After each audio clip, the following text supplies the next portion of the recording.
कभी ये ख्याल आया है कि कुछ लोग कैसे मतलब सफलता की सीढ़ियां चढ़ते ही चले जाते हैं, जबकि कई लोग पूरी जिंदगी जैसे संघर्ष ही करते रहते हैं? हाँ, और हम अक्सर सुन लेते हैं, अरे उसकी तो किस्मत अच्छी है, या वो सही वक्त पर सही जगह था। बिल्कुल।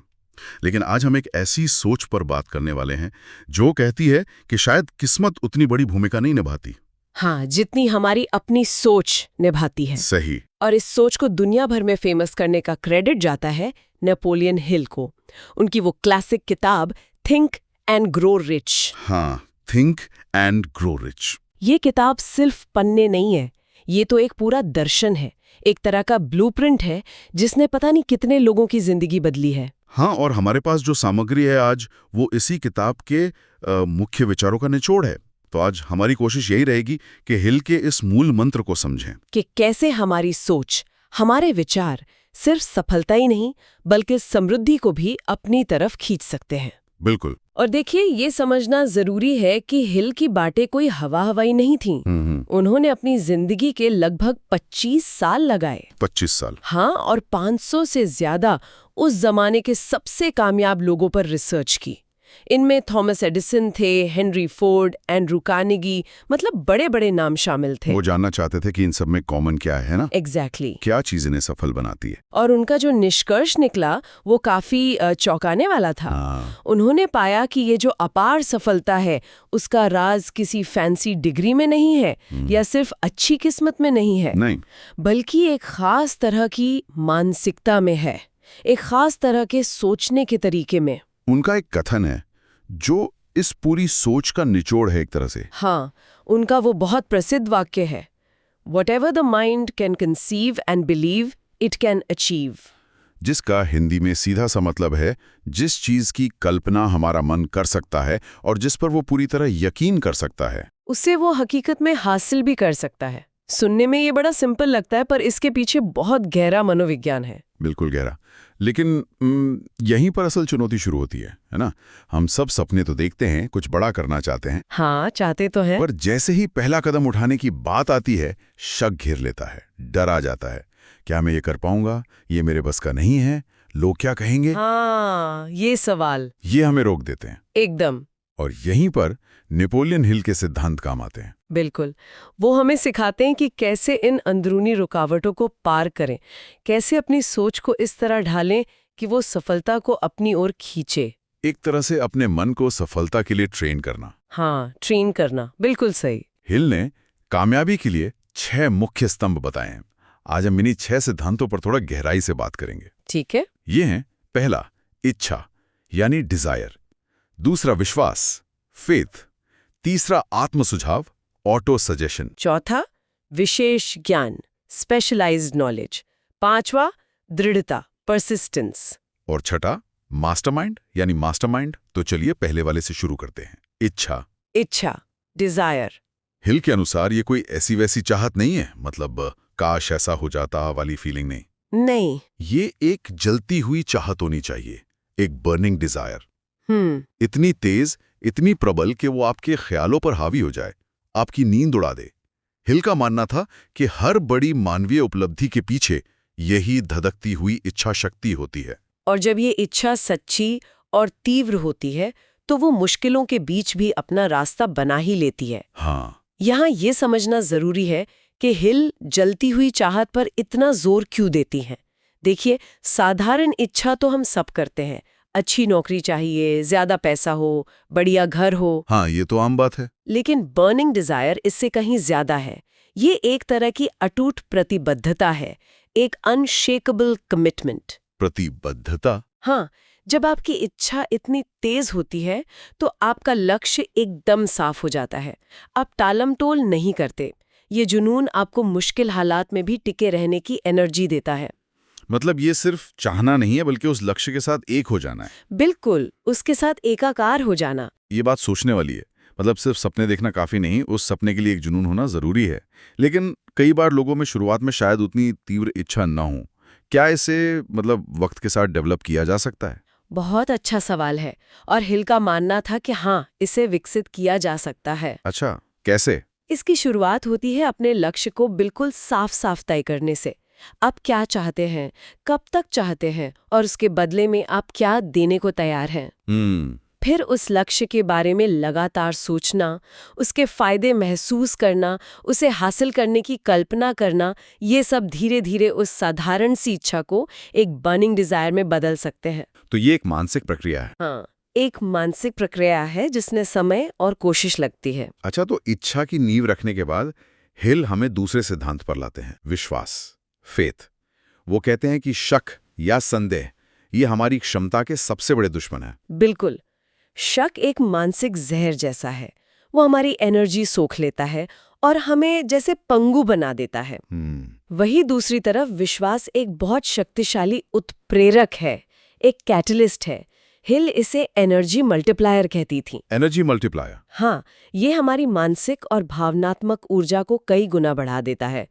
जब हमें खुद पर और अपने लक्ष्य पर अटूट विश्वास होता है तो हमारा रवैया बदल जाता है, हमारे काम करने का तरीका बदल जाता है। हम ज्यादा साहसी फैसले ले पाते हैं। बिल्कुल। हिल का सुझाव था कि अपने दिमाग को लगातार सकारात्मक पुष्टि, मतलब पॉजिटिव अफर्मेशन से भरो। खुद को बार बार यकीन दिलाओ कि तुम ये कर सकते हो। पर क्या सिर्फ दोहराने भर से विश्वास पैदा हो जाता है? कई बार ये थोड़ा, क्या कहते हैं, सतही नहीं लगता। ये एक आम शंका है और वाजिब भी है। देखिए, हिल सिर्फ रटने की बात नहीं कर रही थीं। वो इसे जोड़ती हैं आत्म प्रभावकारिता से, सेल्फ एफिकेसी से। सेल्फ एफिकेसी, ये क्या है? ये मनोविज्ञान का एक सिद्धांत है। इसका मतलब है किसी व्यक्ति का अपनी क्षमताओं पर विश्वास, कि वो कोई खास काम सफलतापूर्वक कर सकता है। अच्छा। तो सकारात्मक पुष्टि तब ज्यादा असरदार होती है जब वो सिर्फ शब्द ना हो, बल्कि उनके पीछे भावना हो, और साथ ही वो हमारे छोटे छोटे सफल कदमों से सपोर्टेड हो। मतलब एक्शन भी जरूरी है। हाँ, जैसे जैसे आप छोटे लक्ष्य हासिल करते जाते हैं, आपका विश्वास बढ़ता है और ये पुष्टि उस बढ़ते विश्वास को और मजबूत करती है। ये एक फीडबैक लूप की तरह काम करता है। समझ गया। तो विश्वास सिर्फ एक एहसास नहीं है, ये हमारे एक्शन लेने की क्षमता को सीधे तौर पर प्रभावित करता है। यानी विश्वास कर्म से उपजता है और कर्म को प्रेरित करता है। ये दिलचस्प है। अब अगर इच्छा है और उस पर विश्वास भी है, तो हिल कहते हैं कि अगला कदम है उसे अपने अवचेतन मन, सबकॉन्शियस माइंड में गहराई तक उतारना। इसके लिए वो तीसरा सिद्धांत बताते हैं, आत्म सुझाव, ऑटो सजेशन। ये शब्द सुनने में थोड़ा रहस्यमय सा लगता है। हाँ, लगता है, पर हिल इसे एक बहुत ही व्यवहारिक तकनीक की तरह समझाती हैं। ये असल में अपने दिमाग को दोबारा प्रोग्राम करने का एक तरीका है। Mind reprogramming. Mind reprogramming. हाँ। इसका मूल विचार है अपने चेतन मन, यानी कॉन्शियस माइंड के जरिए अपने अवचेतन मन को निर्देश देना। अच्छा। अवचेतन मन जो है वो तर्क नहीं करता, वो बस सुझावों को स्वीकार करता है और उसी के अनुसार हमारे व्यवहार, हमारी आदतों को ढालने लगता है। तो ये काम कैसे करता है? क्या सिर्फ अपने लक्ष्य को बार बार दोहराना होता है? दोहराना एक हिस्सा है, पर हिल इसमें दो चीजें और जोड़ती हैं, भावना, इमोशन, और कल्पना, विजुअलाइजेशन। भावना और कल्पना। हाँ, आपको सिर्फ अपने लक्ष्य को दोहराना नहीं है, बल्कि उसे हासिल करने की जो तीव्र भावना है उसे महसूस करना है। महसूस करना है। कल्पना करनी है कि आप उसे पा चुके हैं, और उस सफलता से जुड़ी खुशी, वो संतुष्टि, उसे अनुभव करना है। हिल सलाह देते हैं कि इसे रोजाना करें, खासकर सोने से ठीक पहले और सुबह उठने के तुरंत बाद, क्योंकि उस समय हमारा अवचेतन मन सुझावों के प्रति ज्यादा खुला होता है। लेकिन क्या ये सिर्फ खुद को मोटिवेट करने का तरीका है, या इसका कोई गहरा असर भी होता है? कहीं ये प्लेसीबो इफेक्ट जैसा तो नहीं?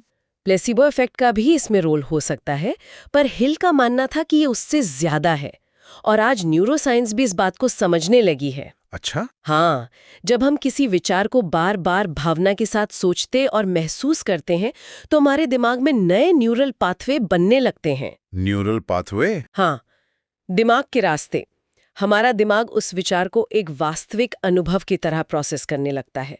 धीरे धीरे ये हमारे अवचेतन को इस तरह प्रोग्राम कर देता है कि हमारे फैसले और एक्शन अनजाने में ही उस लक्ष्य की दिशा में जाने लगते हैं। वाह! तो ये सिर्फ मोटिवेशन नहीं है, ये वाकई में हमारे दिमाग को सफलता के लिए ट्यून करने की एक ट्रेनिंग है। ये विचारों को हकीकत में बदलने वाला पुल है। वाह! मतलब हम अपने दिमाग के सॉफ्टवेयर इंजीनियर बन सकते हैं। ये तो कमाल का आइडिया है। चलिए अब चौथे सिद्धांत पर आते हैं, विशेष ज्ञान, स्पेशलाइज्ड नॉलेज। हिल कहते हैं कि सिर्फ जानकारी होना काफी नहीं है। बिल्कुल। आज के जमाने में तो जानकारी की कोई कमी नहीं है। इंटरनेट पर जानकारी का समंदर है। सही कहा। लेकिन हिल ने बहुत पहले ये समझ लिया था कि सामान्य ज्ञान, जनरल नॉलेज, आपको रोजमर्रा की जिंदगी जीने में मदद कर सकता है, पर बड़ी सफलता या पैसा कमाने के लिए आपको अपने चुने हुए फील्ड में विशेष ज्ञान की जरूरत होगी। ऐसा ज्ञान जो आपको दूसरों से अलग करे। हाँ। और इससे भी ज्यादा जरूरी बात जो हिल कहते हैं वो है उस ज्ञान का इस्तेमाल, इम्प्लीमेंटेशन। एग्जैक्टली। जानना एक बात है और उसे लागू करना बिल्कुल दूसरी। बहुत से लोग डिग्रियां लेते हैं, कोर्स करते हैं, किताबें पढ़ते हैं, पर उस ज्ञान को असल जिंदगी में इस्तेमाल नहीं कर पाते। यहीं पर निष्क्रिय सीखना, पैसिव लर्निंग, और सक्रिय अनुप्रयोग, एक्टिव एप्लीकेशन का फर्क आता है। अच्छा। जानकारी इकट्ठा करना निष्क्रिय सीखना है, लेकिन उस जानकारी का इस्तेमाल करके कोई समस्या हल करना, कुछ नया बनाना या अपने लक्ष्य की ओर बढ़ना, ये सक्रिय अनुप्रयोग है। हिल का साफ मानना था कि ज्ञान अपने आप में शक्ति नहीं है। ज्ञान शक्ति तब बनता है जब उसे किसी निश्चित उद्देश्य के लिए ऑर्गेनाइज किया जाए और समझदारी से इस्तेमाल किया जाए। असली पावर उसके व्यवहारिक उपयोग में है। तो सवाल ये उठता है कि आज के इस इंफॉर्मेशन ओवरलोड के युग में ये कैसे तय करें कि कौन सा ज्ञान विशेष है और उसे लागू कैसे करें? इसका जवाब आपके बर्निंग डिजायर, यानी आपके स्पष्ट लक्ष्य से जुड़ा है। अच्छा, लक्ष्य से? हाँ, आपको वो ज्ञान हासिल करना है जो आपके लक्ष्य तक पहुंचने में सीधे तौर पर मदद करे। और सिर्फ ज्ञान इकट्ठा ना करें, बल्कि सीखते ही उसे छोटे छोटे कदमों में लागू करना शुरू करें। सीखते ही लागू करना? हाँ, सीखो करो का चक्र अपनाएं। Learn do. यही तरीका ज्ञान को अनुभव और फिर विशेषज्ञता में बदलता है। ये बात गांठ बांधने वाली है। Implementation is the key. अब आते हैं 5वें सिद्धांत पर, जो शायद सुनने में सबसे सीधा है लेकिन अमल में लाने में सबसे मुश्किल। दृढ़ता, परसिस्टेंस। हाँ, दृढ़ता यानी लगे रहना, हार ना मानना, चाहे कितनी भी मुश्किलें क्यों ना आए। हिल ने अपने अध्ययन में एक चौंकाने वाली बात पाई थी। ज्यादातर लोग अपनी मंजिल से बस चंद कदम पहले ही हार मान लेते हैं। हाँ, ये बहुत कॉमन है। उन्होंने कहा कि असफलता अक्सर प्रतिभा की कमी से नहीं आती, बल्कि दृढ़ता की कमी से आती है। बिल्कुल। उनका वो मशहूर कथन है, success comes to those who never quit. सफलता उन्हें मिलती है जो कभी मैदान नहीं छोड़ते। सुनने में कितना आसान लगता है। लगता तो है, लेकिन जब लगातार असफलता मिलती है, लोग आलोचना करते हैं, नतीजे नहीं दिखते, तब टिके रहना पहाड़ जैसा मुश्किल हो जाता है। हिल का संदेश था, हार मानना ऑप्शन नहीं है। बिल्कुल। आज के दौर में हम इसे लचीलापन कहते हैं, रेजिलियंस, यानी झटकों और नाकामयाबियों से उभरकर, उनसे सीखकर और मजबूती से वापसी करने की क्षमता। हिल का दृष्टिकोण ये था कि जिसे हम हार या असफलता कहते हैं, वो असल में अस्थायी हार है। Temporary defeat. अस्थायी हार। हाँ। और हर हार अपने साथ एक बराबर या उससे भी बड़े फायदे का बीज लेकर आती है। बशर्त ये है कि हम उससे सीखने को तैयार हों। दृढ़ता ही है जो इच्छा शक्ति को परिणाम में बदलती है। ये इच्छा और उपलब्धि के बीच का पुल है। लेकिन मन में सवाल आता है कि लगातार नाकामी झेलते हुए खुद को कैसे प्रेरित रखें? हिल ने इसके लिए कोई तरीका सुझाया? हाँ, हिल ने दृढ़ता बनाए रखने के लिए कुछ व्यावहारिक तरीके बताए। पहला, आपकी इच्छा, डिजायर बहुत तीव्र होनी चाहिए, वही आपको ईंधन देगी।